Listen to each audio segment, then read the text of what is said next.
Happy Monday, everybody. It's Mike. Hope you all had an absolutely fantastic weekend. I had a great week last week. I was able to conduct trainings in 3 different cities. I started the week in Buffalo, New York, then to Philadelphia, back at home, and then at the end of the week, I was in Atlanta, Georgia. And interestingly, and I suppose coincidentally, the same issue came up, or the same question arose in each of the 3 cities in which I conducted trainings last week. And that scenario, or that question that came up was, well, why should I really be worried about having conversations with people who I've worked with for the last 2 years, the last 7 years, the last 19 years, the last 37 years? I think I have a pretty good idea of what that person's thinking. So even if that conversation does get a little bit inappropriate, does go a little bit sideways, gets into the realm of what potentially could get us into trouble, if it was a conversation I had with somebody I didn't know very well, then why should I worry about it? And this is an idea that we talk about all the time in the context of harassment prevention training. We talk about in the context of counseling when clients call with this very scenario.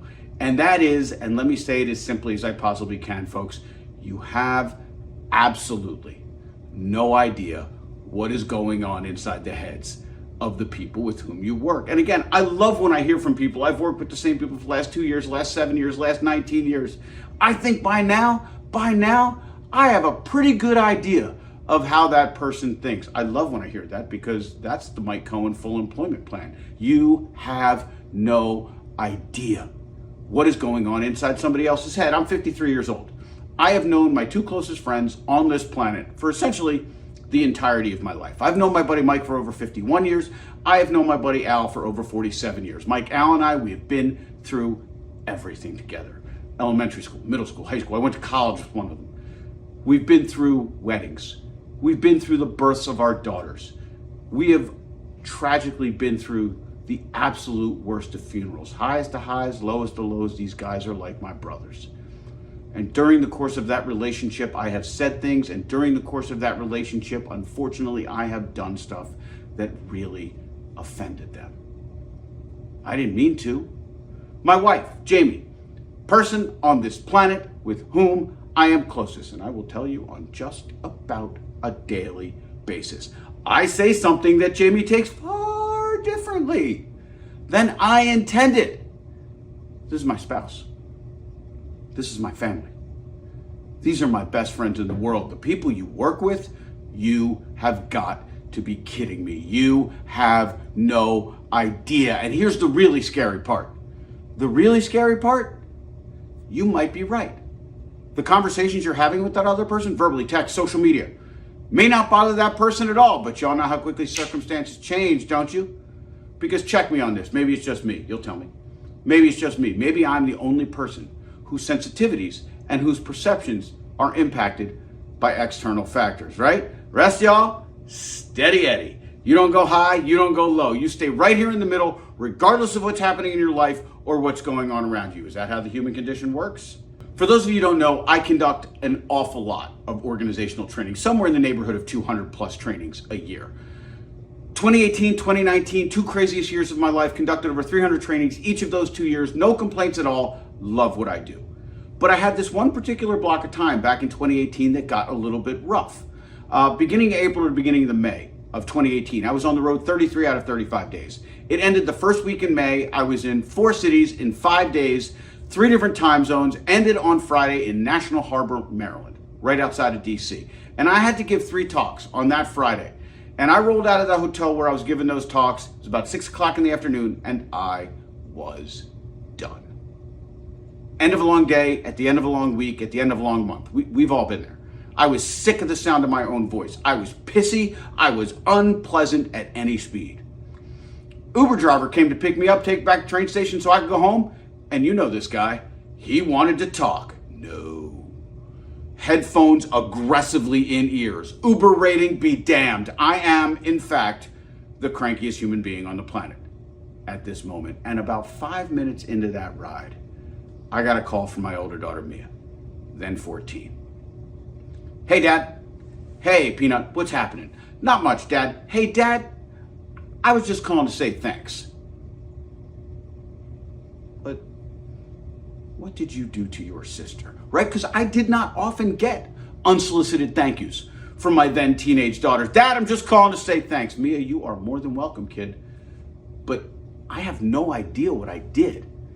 Dad, I know how busy you are. I just wanted to thank you for always taking me to see Cecily, always taking me to see Patty, pitching coach, hitting coach you worked with, 14-year-old freshman that year, #1 pitcher on our varsity softball team. Mia, you know I have one rule and one rule only. As long as you're smiling, we're good. By the way, how'd your game go today? Yeah, Dad, that's actually why I was calling. Hey, Dad, I just threw a no-hitter. I went from being the crankiest human being on planet Earth to like exploding out the roof of the car. I was so excited for this kid. I was a different cat at the beginning of that ride and at the end of that ride, and that ride lasted a grand total of 22 minutes. My perception of the world, man, like I wouldn't shut up. Uber driver wanted to throw me out of the car by the end of the ride, but it's just me, right? Folks, you have no idea what is going on inside the heads of the people with whom you work. And even if you are right, it can change that fast. I represented an organization, financial services organization in New York. They called me, they say, hey Mike, we need you to help with an investigation. I go up there and I do this investigation. And there's incredibly inappropriate conduct engaged in by both the person who raised the complaint and the person about whom the complaint was alleged. The wrongdoer and the complainant, each of them had engaged in incredibly inappropriate behavior. Let me give you half a step back. Let me give you a little bit more information. The person who had raised the complaint was struggling with his book of business. It had dipped as a result in a dip in the industry in which he had worked. The person who he had brought the complaint against, his book of business was taking off as a result of a very niche area he had found in the industry. Now let me give you a little bit more of a backstory. Before the time the complaint was raised, these two men were best friends in the world. And I don't mean, hey bestie, I mean they were best friends in the world. Were best men at each other's weddings. Spouses were friends. Children were friends. Went on family vacations together. What happened? The guy who raised the complaint was worried that he was going to lose his job. So he brought a complaint based on the inappropriate conduct of the person who was, before that moment, his best friend in the world. And as I said at the beginning, there was wildly inappropriate conduct engaged in both ways. And by the end of the investigation, the organization made the determination that neither of them will any longer work for that organization. You have no idea what is going on inside somebody else's heads. And of course we develop friendships. Of course we develop relationships with people with whom we work. But the fact of the matter is, inappropriate is inappropriate conduct, regardless of who is engaging in it, regardless of however naively it may be, and it is naive, you actually think you have a clue what's going on inside somebody else's head. Thanks everybody. Hope you enjoyed this week's commentary. Please share, please comment, and as always, really hope to see you all soon.